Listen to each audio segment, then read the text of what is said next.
by this tragedy.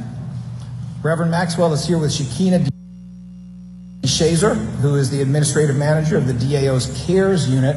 Now, the CARES unit is the subpart of the victim witness unit in the DA's office that is specifically tasked with working intensively with the families of homicide victims in the first 45 days. Just imagine for a second what it's like when you can't afford the funeral, what it's like when you feel that you're in danger, what it's like when all that grief is crushing you and causing health problems in your family. Just imagine what it's like to try to deal with all the immediate logistics and simultaneously try to find a way in the future to address your own trauma. Well, that's the kind of work that is done by Reverend Maxwell, Shekinah DeShazor, and we also have Shalyn Harris, who is a victim witness coordinator specifically working in our homicide non-fatal shooting unit and specifically working on this particular case. Anthony Brown. Aunt Brown is here for ABRO, that's A-B-R-O, which is an anti-gun violence organization that works in schools. As you may know, a lot of juveniles have been affected very directly and indirectly by this, and we appreciate his work, appreciate his being here. We have several members of the DAO's LGBTQ plus liaison group, some of whom are also victim witness coordinators, and they include Kelly Burkhart, who is a victim witness coordinator in the DA's office. In addition to filling this role, we have Asa Khalif. Mr. Khalif, frankly, I shouldn't have to introduce him. He should be so well known to many of you for his remarkable work as an activist and in many other ways. We also have the wonderful Sappho Fulton and Micah Thomas here on behalf of that group. Our Sheriff, Rochelle Bilal, is here. Senator Sharif Street of PA Senate District 3, who has done so much with his colleagues in the Senate to try to address issues of gun violence and issues of prevention around gun violence, is here. We have Dr. Zaf Qasim, that's Z-A-F, next name Qasim, Q-A-S-I-M, who is a medical doctor and emergency physician from Penn Presbyterian Medical Center. He is here with registered nurse Stephanie Horton, also works in emergency at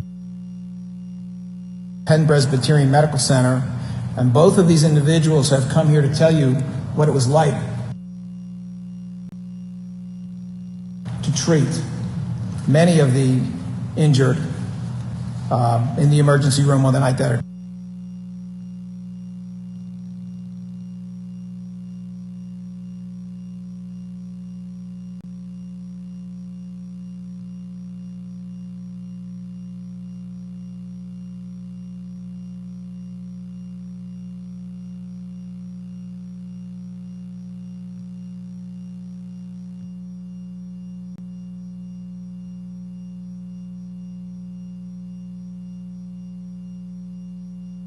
occurred, and to speak more generally about the reality that this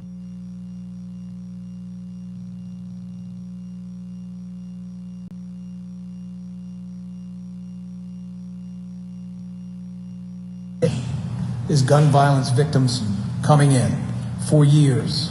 Dr. Qasim has been doing this work at Penn Presbyterian for 8 years, but he has been a doctor for 22 years. We have with us Vofi Jabatet, who is the executive director of ACANA, that's A-C-A-N-A.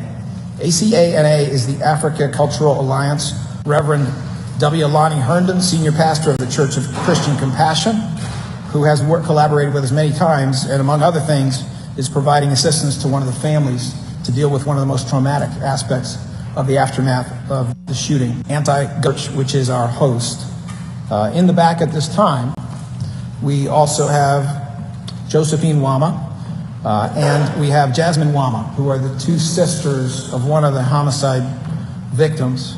If they are able, they will be speaking today. And if they are not able, you will understand the reality of what they're up against. So let me just say a couple words, because it really should only be a couple words before we hear more from community. As many of you are aware, there were a lot of people who came to the scene of this crime yesterday, within several hours of the shooting itself. My office at that time had fully deployed our CARES team, our victim witness coordinators team, who immediately got in contact with the families of all of the victims of this shooting, with the exception of the one young man who had not been identified at the time. As soon as he was identified, they kicked into gear to address that. While we were out at the scene yesterday, we were accompanied by Leader Joanna McClinton, who is the Speaker of the Pennsylvania House, Representative Jordan Harris, who is essentially her right hand, the number 2 in the Pennsylvania House for the Democrats. Councilmember Catherine Gilmore Richardson was there. Councilmember Jamie Gauthier was there by phone. She was actually a couple thousand miles away, but wanted to know everything that was going on, and we were in close contact. Bofi Jabata of Akana was there as well. Reverend G. Lamar Stewart was there as well.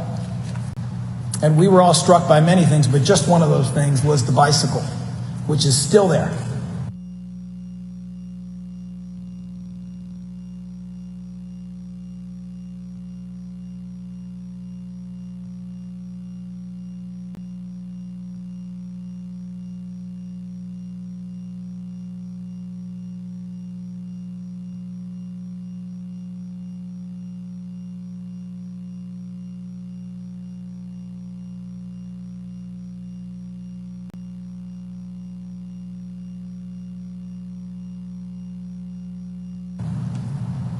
I don't know, but right at the corner where this all went down yesterday, 24 hours ago, actually 28 hours ago, there was a small bicycle, looked like a child's bicycle, which was sitting on that corner.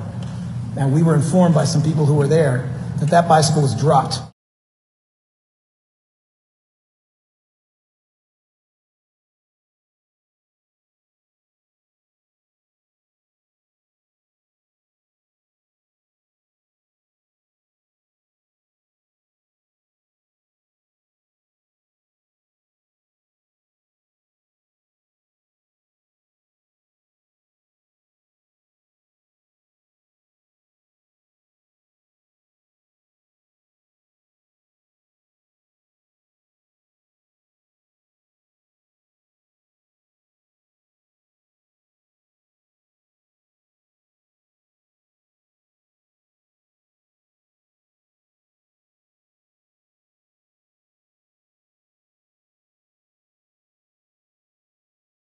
Important to speak as much as they wish and as little as they wish about their experience and their thoughts about this incident. And I see a physician at Penn Presbyterian, and I'm here with my colleague Stephanie Orton, who's a registered nurse also in the emergency room at Penn Presbyterian. And certainly would like to start to thank the DA for the invitation to speak today. Also, our deepest condolences to everybody who was affected by the tragedy that happened on Monday night. The families in particular. Wanted to also thank the Philadelphia police officers who, whilst taking fire, were rapidly able to get the victims of this insanity that happened on Monday to Penn Presby in a very timely fashion. And we're also able to limit the additional loss of life on the scene by apprehending the suspect very quickly. And most importantly, I think I'd like to thank my colleagues who I'm representing here today.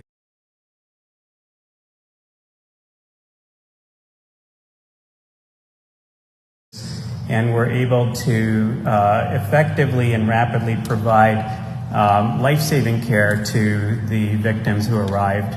And some of the details are already made public to the press. I won't go into any further details on any specific patient. You know, this is really kind of a tragedy that we're here. We, as a team at Penn Presby, deal with gun violence not just on Monday night, but on an everyday basis. Especially over the last few years, we've seen a huge escalation in the amount of gun violence that we're seeing. It's not uncommon to see multiple victims who come in. Despite that, what happened on Monday was perhaps on a scale far above what we've seen before. From the degree of injury that we saw from the style of weapon that was used and the amount of damage. And remember, this isn't something that just affects the victims. As I said to the DA, the bullets really don't care. They don't care what faith you are, what party you belong to. They cause damage, not only to the victims, but to the families who we then have to go to talk to in the family rooms, and the wider community, as you saw, where the streets are now empty because people are scared to go out in the street. Let me hand it over to Nurse Horton. I just would like to echo what Dr. Kassem said about the families. It's just really hard to comfort them, and it really takes a toll on my colleagues. And to go through this, like Dr. Kassem said, very frequently, it just doesn't get any easier.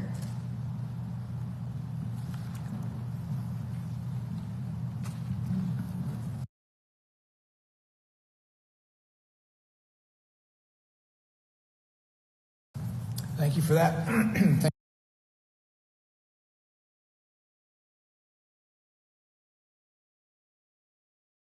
Thank you for the work you do, and thank you for highlighting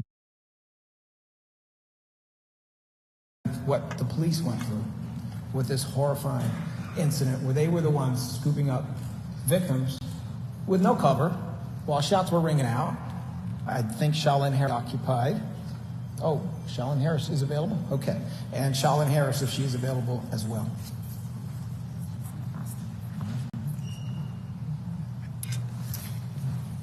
Thank you, DA Krasner.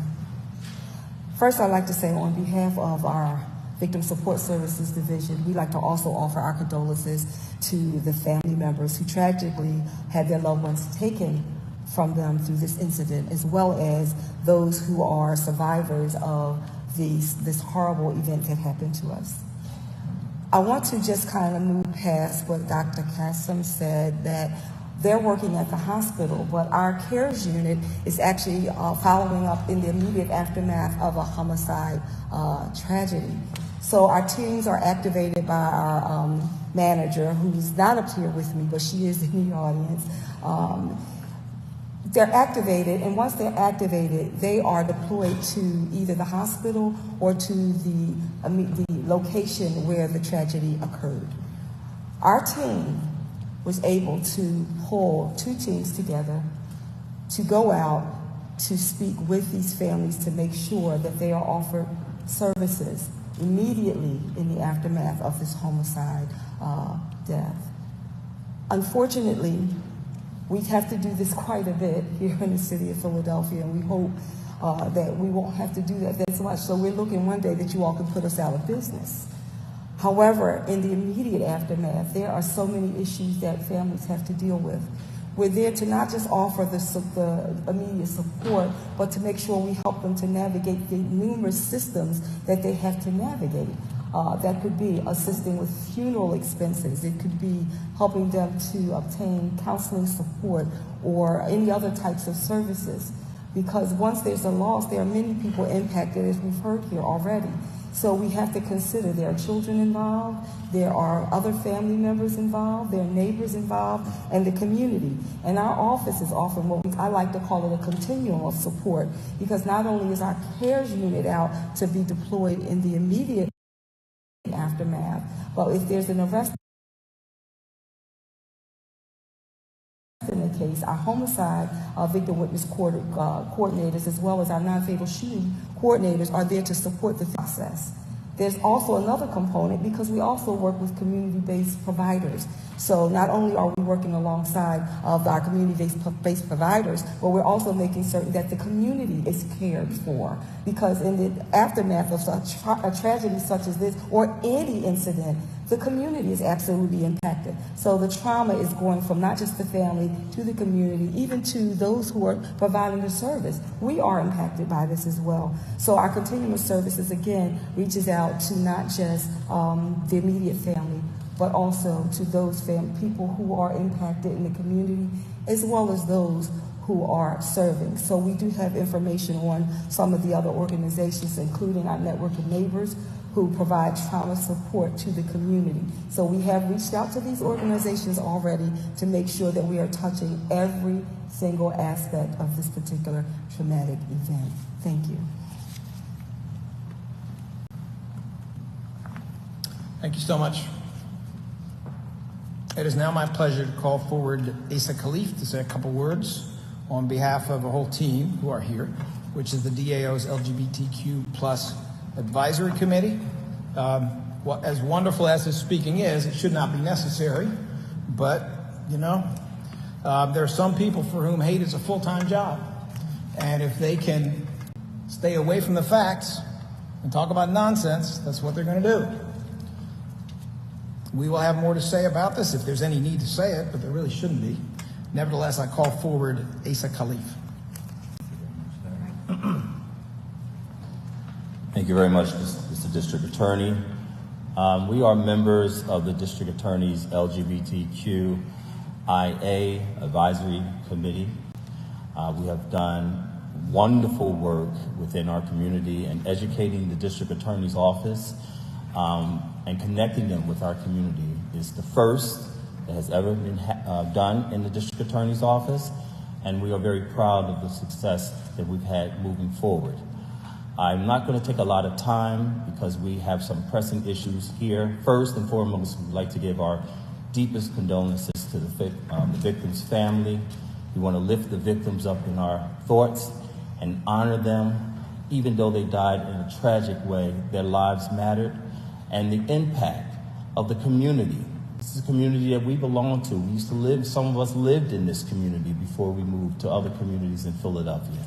It has impacted us. We have family members. So it's a triple effect. It just doesn't stop with the shooter being arrested.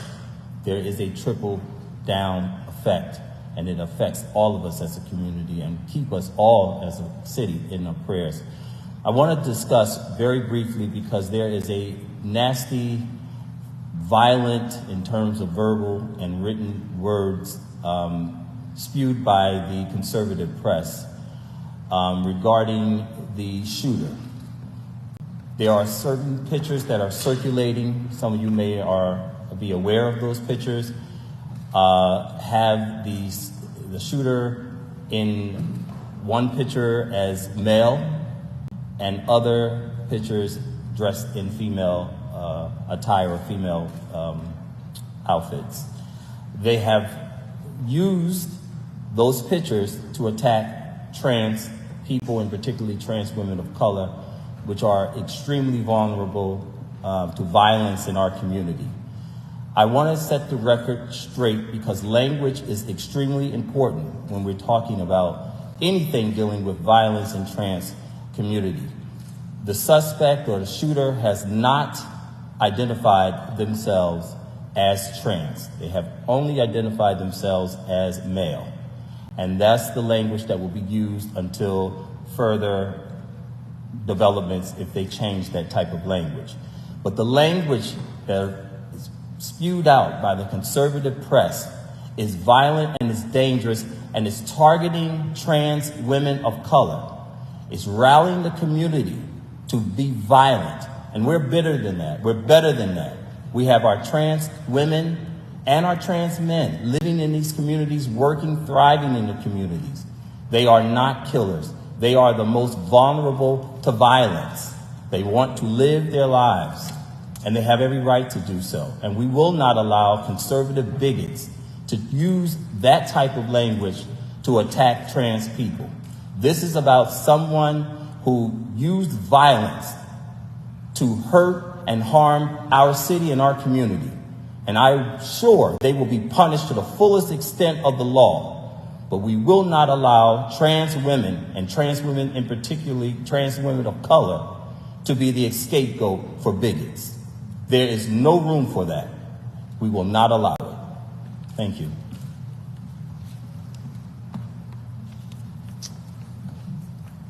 I want to make sure to point out that accompanying Mr. Khalif were Sappho Fulton, dressed in white. We also had Kelly Burkhart, who works in the DA's office, and we had Michael Thomas, who was standing to your right, my left. The next group, I'm honored to call up are the Reverend Dr. Sean James, senior pastor here at the Salt and Light Church, our host, Reverend W. Lonnie Herndon, senior pastor at the Church of Christian Compassion, and Imam Kenneth Nuruddin, the resident imam at the Philadelphia Masjid. Southwest Philadelphia is a community of great pride. From a very popular Facebook group called I Grew Up in Southwest Philadelphia, to Tyrone Garland, who you'll remember one Sweet 16 took LaSalle to the Sweet 16 with a shot that was called the Southwest Philly Floater. People who live, work, and worship in Southwest Philly take great pride in this section of the city. So you can imagine the pain that exists in this neighborhood right now. A neighborhood that you might think is accustomed to gun violence, but the fact of the matter is this is something different. What is not different, however, is the response of the neighbors and the friends and the clergy, women and men of this community in this situation. And so I want to invite everyone this evening back here to Salt and Light. We will have our doors open the rest of the day, but tonight we'll be gathering at 7 p.m. for an interfaith citywide prayer vigil. We invite you all to come and to spend some time with us as we lament over this situation, as we gather around one another, and as we offer prayers.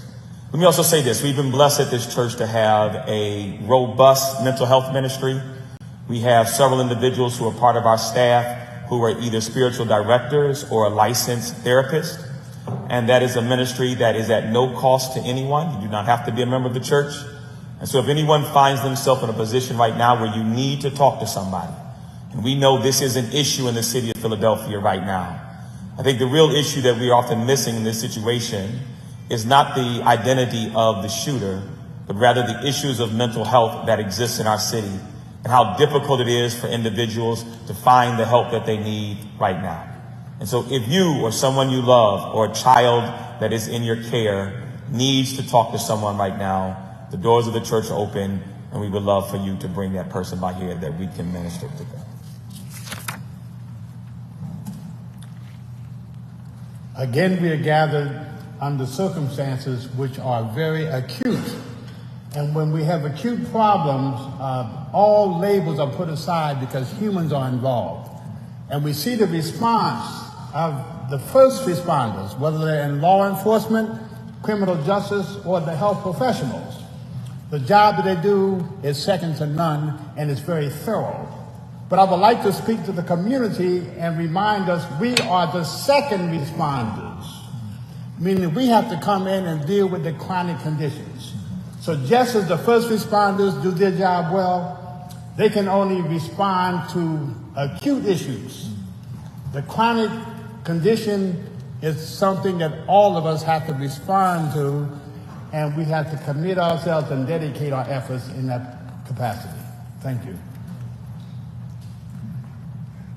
Again, our thoughts and prayers go towards the families affected by this terrible tragedy. And I thank the DA's office always for putting their finger on the pulse of bringing faith leaders and community leaders together to help our community heal. There's a great quote that says, "We do not heal in isolation, we heal in community." And tonight, join us at 7 p.m. as we spend some time walking this neighborhood, praying for this neighborhood, and helping this community to heal. Thank you.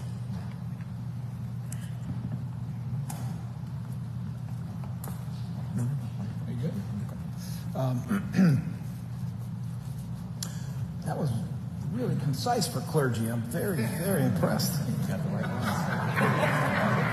And thank you for that.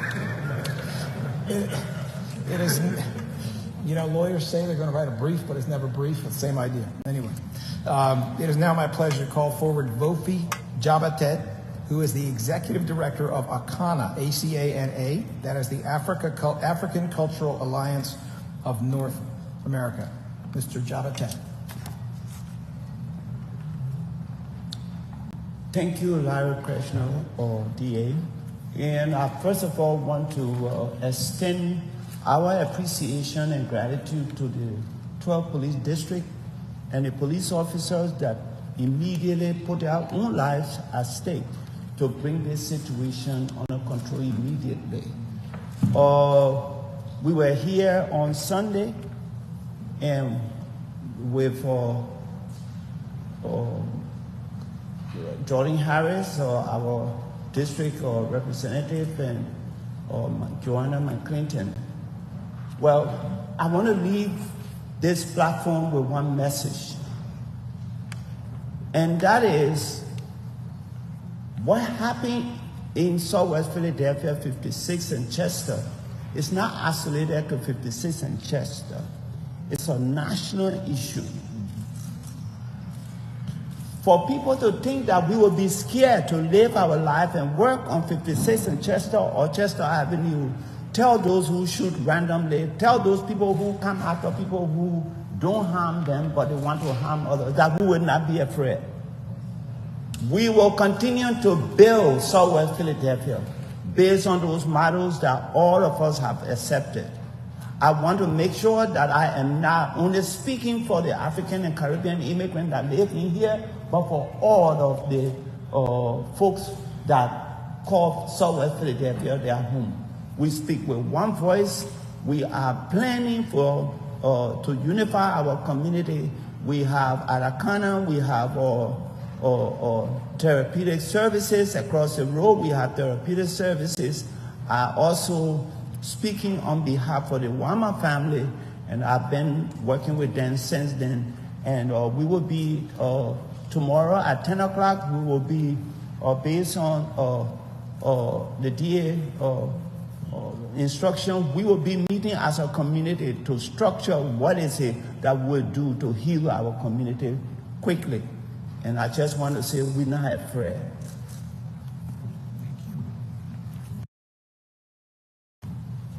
Thank you, Mr. Jabatet. It is now my pleasure to introduce two of Philadelphia's greatest defenders when it comes to public safety, when it comes to the prevention of crime, and also tip my hat to a couple who could not be here today. We have with us Rochelle Bilal, our sheriff. We also have Senator Sharif Street. I don't think they're to try to see what we could do at both the local and statewide level to improve Philadelphia's situation. I do want to mention Senator Vince Hughes, who could not be here today, but has played such a vital role, and Senator Nikhil Saval, who wanted to be here, but is doing what any good parent does, which is making sure that his family is safe and sound and well cared for. I also want to tip my hat to our upstate brother in the Senate, and that is Senator Costa. There's many others I could recognize, but these are all people who work all day, every day, to try to improve things for Philadelphia, both in terms of enforcement and prevention. As you may know, there has been a community out there very vested in the prevention of crime. They have, among other things, been interested in an idea that was first published in the Inquirer, or at least the basis for it came in the Inquirer, referred to as 57 blocks. I don't know exactly what these two leaders are going to tell us, but I know it's going to be important, and therefore I call forward Sheriff Bilal and Senator Street.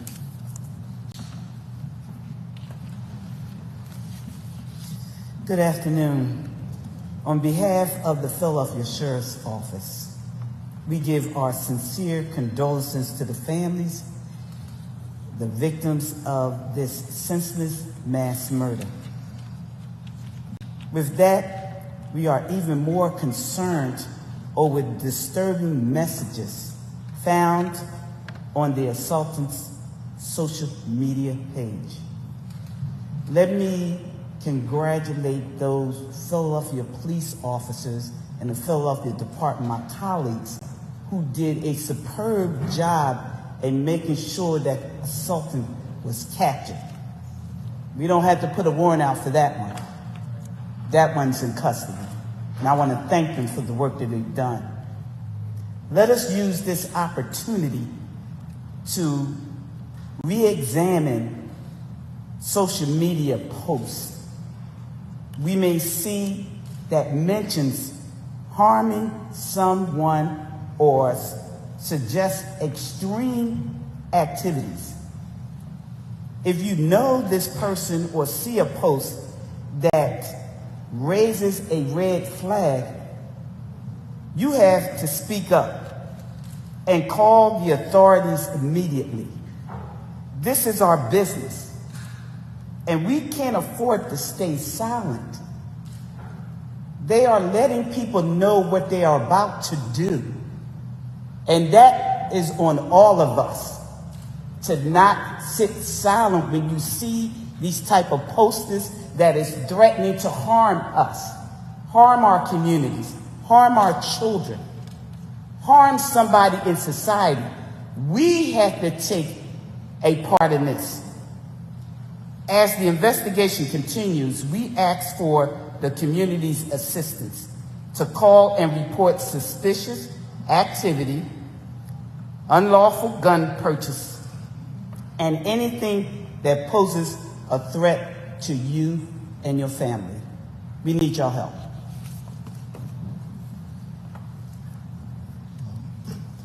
Thank you, Sheriff, District Attorney, all those who've worked on this. 2 years ago on this day, on July 5th, 2021, I was standing here because there had been a mass shooting on July 4th, 2021, in which Saladin Mahmoud Lala, our nephew, was killed. Standing here, full of cameras, shooting on 60th Street, not on 58th, 2 blocks away. And my wife was burst into tears, and for the first time ever, I burst into tears on camera. Since then, the Pennsylvania General Assembly has failed to enact responsible gun laws. You can still buy an AR-15, which was used in countless murders over and over again. We still haven't passed background checks. The House passed it, but my colleagues, Republican colleagues, let's be clear, in the Senate still have not called that to a vote. Reporting of lost and stolen handguns still is not available, which only targets straw purchasers, does nothing to individual. Red flag laws, safe storage, I could go on. It is absolutely ridiculous. And the only thing that could have made sitting there and looking at this worse was then I watched the mayor of Baltimore talk about the fact that there was a mass shooting there and that almost all of the guns used in mass shootings in Baltimore are purchased out of state. And I guess what? About a significant portion of those were also purchased in Pennsylvania. And I realized our failings in the General Assembly are probably not just responsible for mass shootings here in Philadelphia and throughout the Commonwealth of Pennsylvania, but also responsible for shootings in all the states around us that have stricter gun laws. And what have we done recently? But the one thing that we had started to do was fund violence prevention groups, something that has in a very modest way started to erode the crime prevention, what's going on. And we passed a budget out of the Senate that cut violence prevention dollars $65 million below what the governor proposed and what we did last year. It is an absolute atrocity. The budget process isn't done in Harrisburg, and I'm saying this as a family member of someone who died, who can understand what folks are going on. It is an absolute outrage that we would be advancing a budget that cuts violence prevention dollars while we do nothing about the flow of illegal guns, while mass shootings continue to move forward.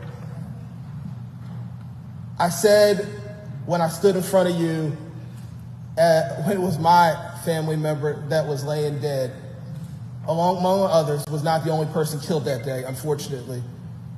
I said, we're standing in church, people always offer their thoughts and prayers. The book of James says, faith without works are dead.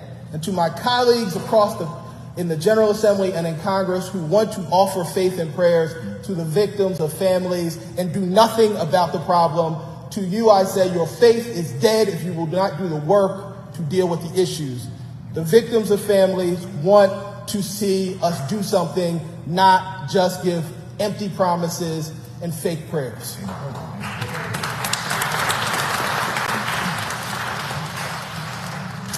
Thank you so much, Sheriff, and thank you for your passionate words, Senator Street. It is now my opportunity and pleasure to call up ADA Joanne Pescator, the Chief of the Homicide Non-Fatal Shooting Unit, who supervises ADA Bob Wainwright, the prosecutor who has had this case from the beginning, and I expect will have this case until the end. They will be providing specific information about the case. If you have any questions, please hold them. We are going to make sure that you all have an opportunity to ask questions when we get to the question and answer phase. There will be a couple speakers speaking together after ADA Pescator and Bob Wainwright, so I appreciate your patience. Good afternoon, everyone. My name is Bob Wainwright. I'm the Assistant District Attorney assigned to the case. Good afternoon, Joanne Pescator. I am the Chief of the Homicide Non-Fatal Shooting Unit in the Philadelphia District Attorney's Office. And I just want to start off by stating what others before me have said. My condolences go out to the families of the 5 murder victims. Lasheed Merritt, who was 20, Daimir Stanton, who was 29, Ralph Morales, who was 59, Dejon Brown, who was only 15, and Joseph Wama Jr., who was 31. I also like to send my condolences to the family members who were hurt and survived. Ms. Brown, Octavia Brown, who was driving in a car with 3 of her children. She suffered a serious injury to her eye from glass. Her twin boys in the back seat, one of them suffered injury from the glass, and the other suffered gunshot wounds to his leg. And her 10-year-old daughter, who was not struck, thankfully, but was in the passenger seat next to her, as well as the surviving complainant, the one person who was struck by bullets, who was not in that car, who survived, who was only 13 years old. I'll just, the defendant in this case had an AR-15 assault rifle, and as it's been said already, I mean, the police work on this case was just absolutely incredible from the very beginning. The fact that they cornered this defendant before he could take more lives is absolutely remarkable and showed incredible bravery by the police officers. And then I got a phone call from ADA Pescator, my boss, shortly after the incident, saying that this was going to be coming down the pipeline and to just be ready. And then I got a phone call later that night, after midnight, by Detective Scally, who's not the assigned, but Detective Scally is an amazing detective in Philadelphia, and he was drafting the search warrants both for the defendant's home and also the home of the Joseph Wama, who had been found after the other 4 decedents had been already found and the scene had been processed. And then the assigned detective, Detective Orlando Ortiz, who I've had the fortune of working with before, who's an amazing detective as well.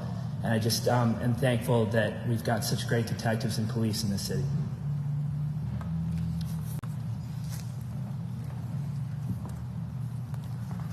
All right, thank you very much. Obviously, both ADA Wainwright and ADA Pescator will be available for questions. They may not be able to answer all of them, but they will certainly be able to answer some of those questions. Finally, we have with us to speak together Josephine Wama and Jasmine Wama, who are the sisters of Joseph Wama, one of the murder victims in this case. Josephine is the twin sister of Joseph Wama, and Jasmine is also their sister. I would ask you, please, to understand the sensitivity of the situation and the respect that is something I know you will all convey in dealing with them. Josephine Wama and Jasmine Wama.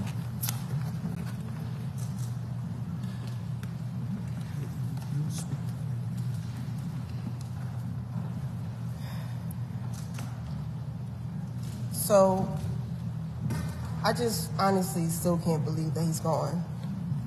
Can you stand a little closer to the mic so I can get you? Hold my hand, please.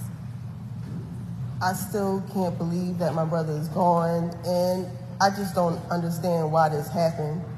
Like, he was a kind soul. He was nice to everyone. He was good to everyone. He got on me about having grace with people, and one thing I really love and admire about him, he had a great sense of humor, and I'm just waiting for him to say, hey, this is a prank, but it's just like, it's hard to wake up from this I don't understand how someone can just do that to my brother. Like,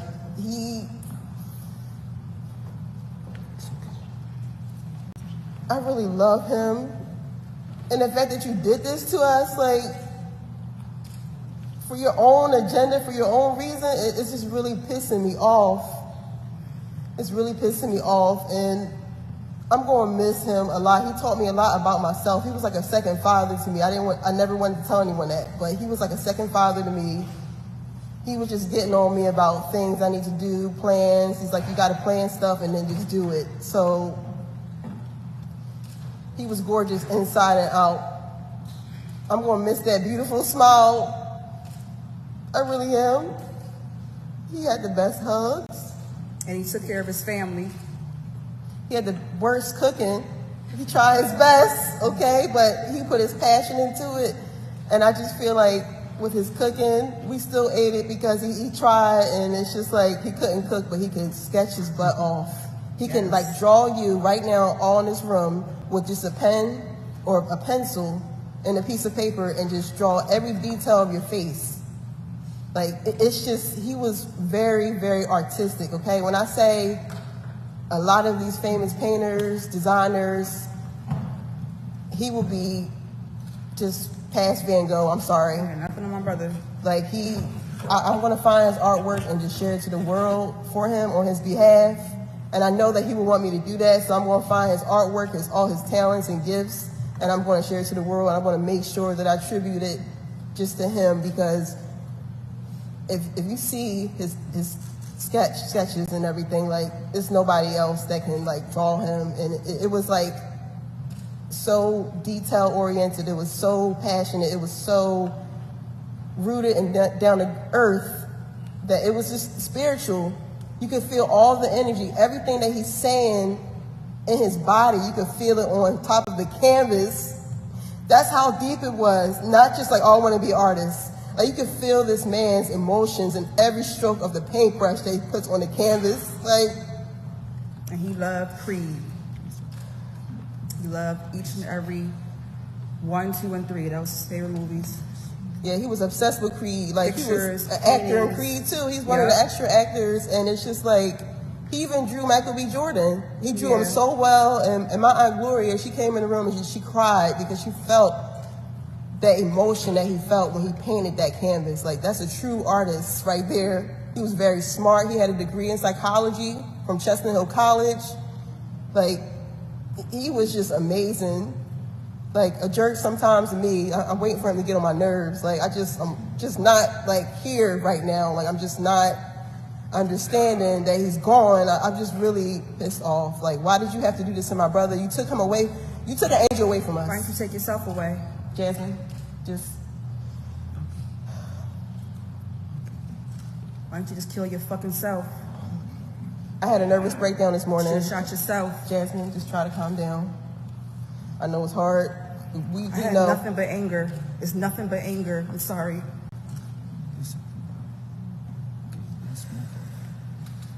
You killed the wrong person. You killed the wrong man.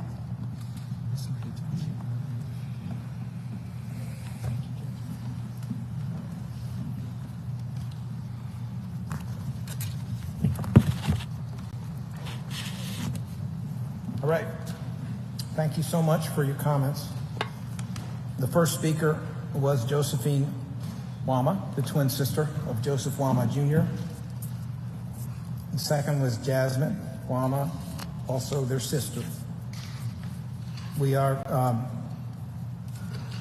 open to questions and answers here, obviously within bounds. This is an ongoing investigation, and the topic is not everything else. The topic is what we have been discussing today. District Attorney, the inquiry was reported that he told police somehow that he was trying Mr. Cole, first of all, I want you to know how much I respect you as a journalist. I really do. But if you don't mind, I would like to go from one side of the room to the other so we make sure that every journalist gets covered. We will, of course, give you your opportunity, sir. I would never cut off, because that is what we usually do. Let's start on this side of the room. Are there any journalists who have questions? Yes, please. Can you identify yourself, please? Thank you.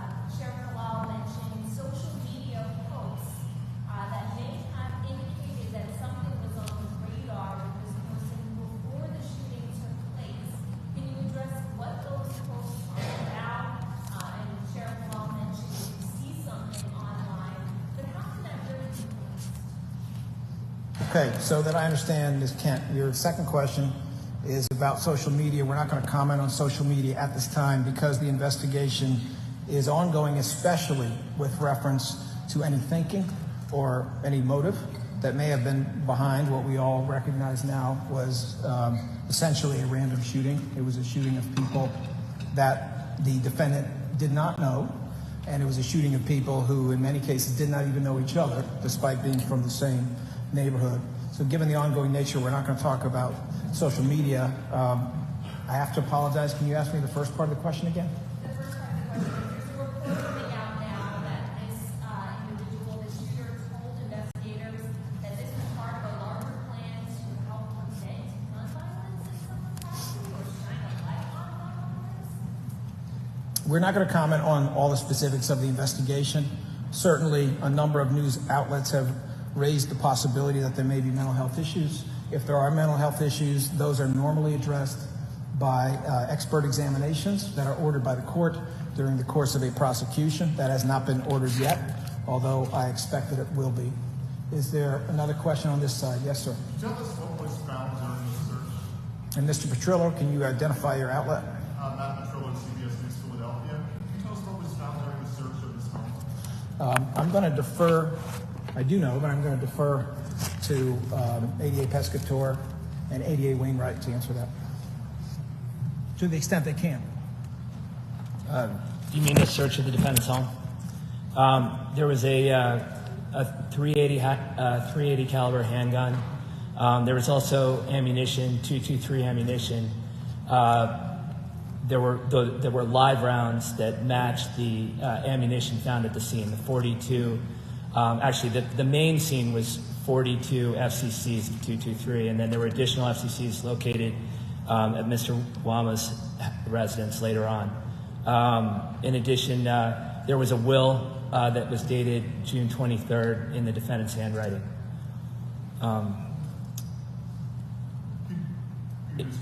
In addition to, I'll just add that in addition to the AR-15 that the defendant had on him when he committed these atrocities, he had an additional handgun, a 9mm handgun that was actually a ghost gun, not traceable.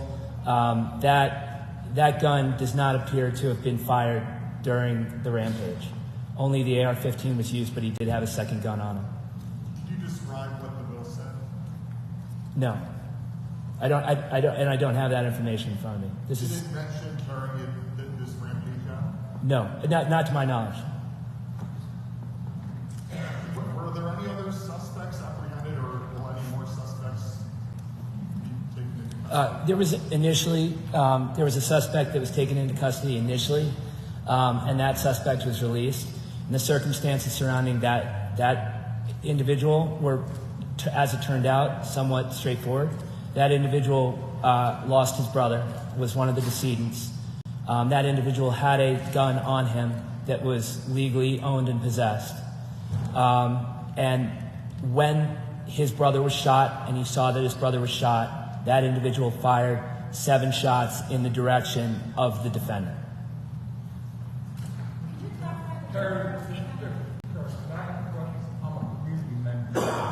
Sir, can you hold on? I will make sure that we get to talk to you. I appreciate it. Thank you. Thank you, sir. All right. Well, I am now blessed with a list of people, and therefore it becomes a little bit easier to manage a series of questions. Mr. Cole, do you have a question? Ms. Pescator, do you know what was in the will? You read the will? Mr. Cole, I have not read the will. However, it's an ongoing investigation, and I wouldn't want to divulge what was actually in there, even if I did know.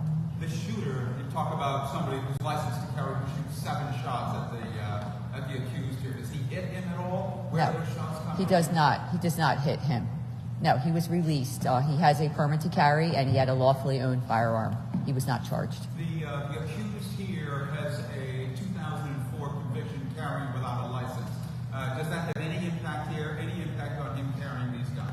Well, he would legally not be able to have a firearm based on the fact that he does have a conviction. However, he would not be 6105 for I believe the conviction back in 2004 was only a misdemeanor. So he was not charged in this particular case with a felon not to have a firearm. So he actually, while he's not licensed to carry, Right. That's his violation here. He's not, hadn't been licensed to He wouldn't be eligible to get a license to carry it based on his previous conviction for that case. What do you know about the AR-15? How long he had it, where it came from, where he got it? Mr. Wainwright might be able to answer that. I don't have that information yet at this time. I'm meeting with the detectives later on about that. Okay. Do not fear. I will get to everyone, I promise. All right. Tasani Veshpongsa. I apologize if I got your name wrong. From AP, Associated Press. Do you have any questions or no? No questions? Okay, thank you. Adam Fox from CBS 3. Adam Fox? I'm a member. Okay? I think you're reading the list of the crew members. Oh, okay. Well, let me just make sure I don't miss anybody. If you don't have a question, just feel free to say no questions. Kenyatta Henderson, Fox 29. No questions. All right, thank you. Bruce Ryan, NBC 10. Okay, very good. Well, in that case, let us go to Rosemary Connors of NBC 10. Thanks. And my questions are for either ADA or ADA Wainwright. Can you speak at all to the motive in this case and perhaps any planning, premeditation that you may have discovered upon the search of his home or your investigation thus far? I don't want to speak on any motive. However, I just want to echo what Sheriff Palau said. Obviously, this person, from witness statements and things that we now know about this investigation, was exhibiting abnormal behavior for quite a while in the fact that he was wearing this vest and had these guns inside of his house. So, like we say in a lot of other cases, if you see something, say something. There were other people living in that house that observed his behavior. I just think that maybe if somebody had called or gotten some kind of help for that particular person, this could have been avoided. What did they think was going on? I mean, you say they observed this abnormal behavior. I guess it wasn't abnormal to them, but I believe they thought he was getting more and more agitated as the days were passing. And their way of dealing with it was just to avoid it and not interfere with him, even though they all lived in the same house. Did they describe him as perhaps mentally unstable? No, nobody described him as such. It was just that was the norm for him, wearing this vest and having guns in the house. But they all described that he was becoming more and more agitated over the last couple of days. So I just feel like, and I'm not blaming anybody, but if anybody out there has such a situation as this, maybe, just call somebody, call anonymously like the sheriff said, and maybe he could have gotten help before this became what it did. How many other people live in the house? There were 7 other people living in the house. More and more agitated in the the days leading up to the shooting? That's what at least one of the people who lived in the house described him as becoming more agitated recently. Those were the words, recently. Did he tell you what he was saying? Was he speaking to them or talking aloud, talking to himself? No, I think just by what he was doing that they were able to witness that it was becoming more and more over time. Like what? So, What was he doing? I don't want to say specifically what they said.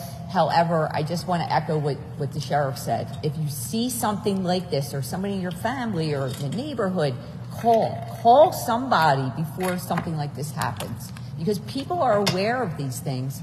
If we just have people reach out, call the police, call 911, call somebody to get help. Is he wearing a vest and also showing a gun? I mean, is he walking around the neighborhood with a weapon? Mr. Cole, I think I can answer that question concisely for you. He was wearing a vest, and he was carrying a gun when he was walking around the neighborhood when he did the shooting, and it was not the first time he wore a vest. Senator Street has a comment on the prior question about this bizarre behavior. It is exactly because of things like this that we've been advancing the idea that you need to pass red flag laws. Red flag laws allow if there's a person who's adjudicated because of the right sets of aberrant behavior, a firearm to be removed from those individuals. And the reality is that almost everyone supports them, and I don't know anything about the facts that you don't know. But what I would say is that it is clear that the time for red flag laws has come, something the House has already passed, something that's before the Senate, and we certainly should adopt. But Senator, no one called. What they're saying is no one called. A red flag law is no good unless you're alerted to it. True, but had they called, part of why people don't call is we're limited in what can actually happen. And to call and say this person is acting in an aberrant way, and then they still keep the gun. Well, I live in North Philadelphia. People ain't calling unless they think there's going to be a result based on their calling. And so right now in Pennsylvania, we don't have all the tools that are in place that would incentivize people to want to make that call. Thank you, Senator. We have Eric Carbonara, Tom Upton of NBC National. Do you have any questions? I'll take that as a no. Let me see. Crishbel Mora, Telemundo. Hi.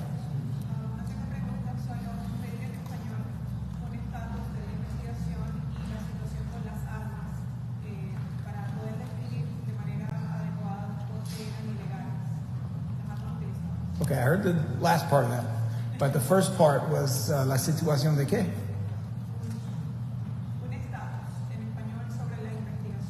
Okay, el estatus. All right, el estatus de esta investigación es que continuamos con la investigación. Tenemos el tipo que disparó y mató a tanta gente en la cárcel, y tenemos cargos de homicidio en contra de esa persona. Pero continuamos con la investigación para averiguar, por ejemplo, de dónde vinieron las armas que él usó y también los motivos que podía tener a base de más información.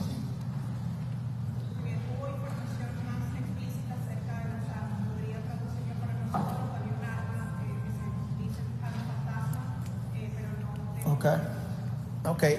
Sabemos que lo que usó el defendiente en este homicidio de mucha gente es que él tuvo un arma de asalto, se llaman en inglés AR-15 o AR-15 de ese estilo, y además de eso tuvo un arma de fantasma, o como dicen en inglés, a ghost gun,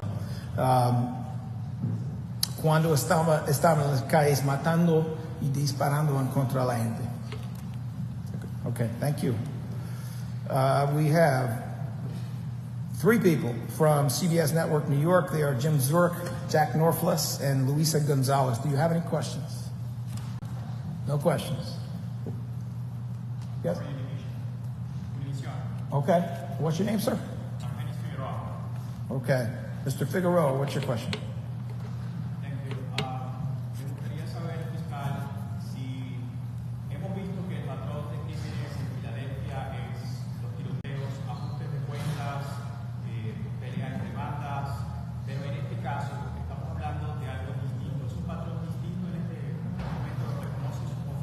Sí, señor Figueroa, tenemos aquí un patrón distinto, y ese patrón sería de matar y disparar en contra personas que el defendiente no conocía, no tuvo nada que ver con ellos. Ellos no hicieron nada sobre él, no se conocieron. Y igualmente, las víctimas no se conocieron. De ese modo es distinta de los tiroteos que vemos que pasan entre dos grupos que están de alguna moda luchando. ¿Algún comentario que tenga que decir sobre la reunión que va a tener esta tarde el alcalde con otra personalidad que van a hacer una nueva introducción de un litigio para controlar la violencia armada, tratar de controlarla? Nosotros entendemos que el alcalde y también Diana Cortez, nuestro city solicitor, es decir, el abogado sobre asuntos civiles que tenemos en la ciudad, tienen una reunión a las 3 hoy para discutir actividad en la Corte Civil para tratar de proteger a la ciudad. Yo les dejo explicar la situación, pero quiero darles gracias para luchar en contra del problema que tenemos aquí con tantas armas. Hay entre nosotros una mujer que se llama Miss Trapp, está a su lado, que me preguntó cuando entré aquí si sabemos ir a la luna, si podemos llegar a la luna, ¿cómo que no sabemos de dónde vienen estas armas? For those of you in English, Miss Trapp, who is a member of this church, on my way in said to me, if we can go to the moon, why is it we can't figure out where the guns are coming from? That's a pretty good question. Thank you for that question. And I hope it is something that everyone will be trying to address in detail, because the reality is we absolutely should be able to do that. All right, we have with us, let me see, we've been through the CBS network folks. Ali Ippolito of the Philadelphia Inquirer. You just here? Okay, with the camera. Got it. Mr. Yes, I'm sorry. Your name's not here. My apologies. Go ahead, sir. Yeah, I have two questions. First, what can you say about how Clergy got his guns and his equipment? You had an AR-15, you had this ghost gun, you had a ballistic vest, police scanner. What can you say about how he got this equipment? And the other question I had is, the EDAs and the sheriff both mentioned odd behavior on social media posts. And without going into motive, because I know you guys are saying that you can't go into motive, are there any examples that you can give of some of this odd, agitated behavior?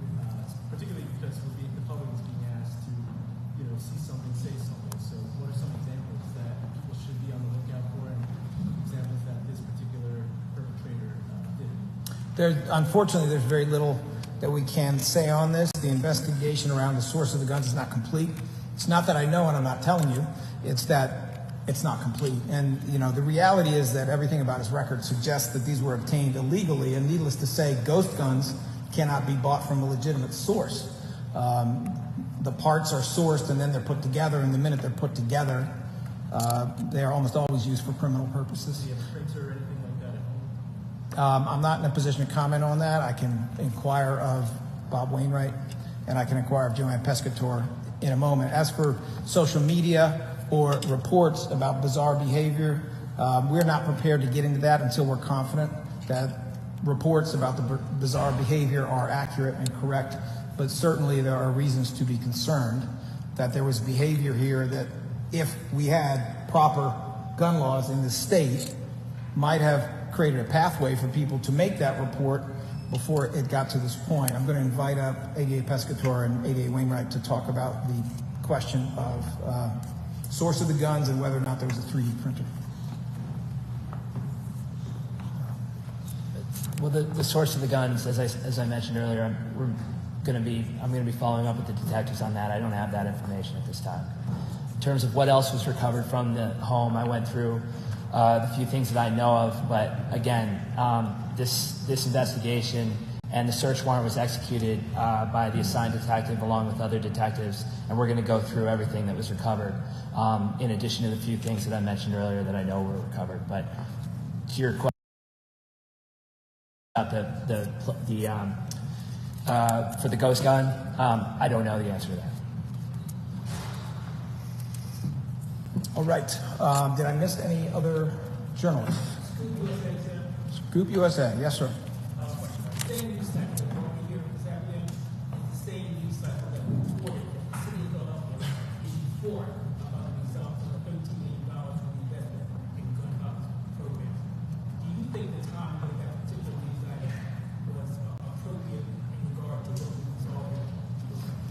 Well, you know, I don't particularly want to comment on that. I don't know if there's someone else here who does. Senator? No euphoria in government about crime prevention dollars. We need more. Certainly is good that we've advanced some. The budget cuts that have currently been proposed are not good. And I think it is ill-placed to say that there is euphoria about what's going on. Certainly, people are happy that some of the money that has been invested has had some positive results. There's too much shooting, there's too much violence, there's much work to be done.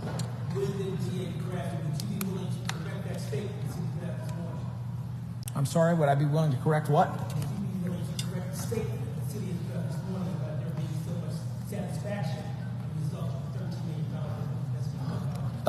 It's not my position to correct statements that are made by the mayor, nor is it his position to correct mine. I can tell you, though, that there's a press conference happening at 3 o'clock, and perhaps that's a question that could be addressed to him. All right, I thank you all for being here. There are a few of you who are not regular press who had a couple of questions. There was a gentleman over here who wanted to ask me a question. He's a member of this congregation. I will stay late, see what I can do. And I know that Ms. Trapp, who had that wonderful question, would like to say a word. So for those of you in the media who got to go, I understand. And for those of you here who got to go, I understand. But I am going to give Ms. Trapp a chance to make the last word.